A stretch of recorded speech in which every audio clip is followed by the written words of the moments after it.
ওই যে দূর থেকে দেখছি মনে হয় মিলে গেছে, এটাকে বলে আমরা আপেক্ষিক। বিজেপির সমর্থনটা আজকের দিনে মনে হচ্ছে আপেক্ষিক, তলায় মাটি নেই। আপনি তাদের সাংগঠনিকভাবে খোঁজ নিন, আমাদের কাছেও তো আছে। যারা 18 সালে পৃষ্ঠা প্রমুখ ছিল তাদের 90% আজকের দিনে পৃষ্ঠা প্রমুখ নেই। যারা বুথ প্রেসিডেন্ট ছিল তাদের 80 থেকে 90% আজকের দিনে বুথ প্রেসিডেন্ট নেই। যারা বিজেপি করতো তারা বিজেপি থেকে সরে গেছে।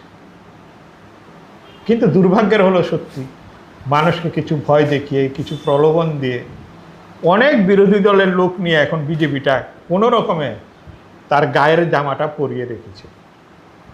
হয় তারা কেউ সিপিএমের, হয় তারা কেউ কংগ্রেসের বা অন্য দলের।